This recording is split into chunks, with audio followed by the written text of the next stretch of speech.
Podcast, selamat datang di Batak Nesha Channel.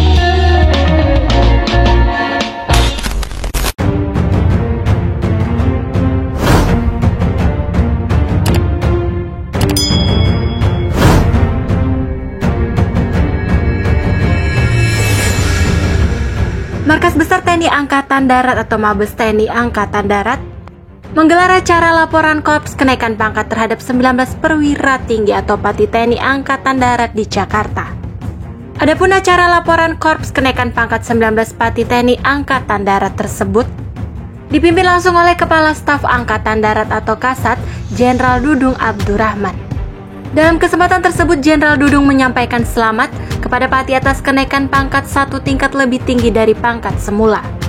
Jenderal Dudung juga menekankan agar apa yang telah diperoleh saat ini tak menjadikan para perwira berpuas hati, namun justru semakin meningkatkan kualitas dan kapasitas pengabdian yang terbaik kepada bangsa dan negara. Di antara 19 Pati yang mendapat kenaikan pangkat tersebut, terdapat salah seorang putra Batak yang naik pangkat menjadi Mayor Jenderal atau Maijen dengan bintang 2 di pundaknya. Beliau adalah Maijen TNI Edi Syah Putra Siahaan. Maijen Edi Siahaan dipercaya mengemban amanat sebagai staf ahli bidang sosmed Wantanas. Sebelumnya Bapak Edi Syah Putra Siahaan menjabat sebagai Direktur Lembaga atau Dirlem Seskoat dengan pangkat Brigadir Jenderal TNI.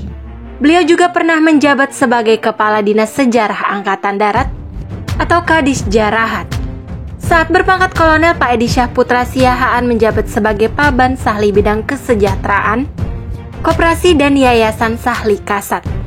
Kemudian menyandang pangkat Brigadir Jenderal TNI pada tahun 2019. Kini di tahun 2022 beliau resmi menyandang pangkat Mayor Jenderal atau Maijen TNI.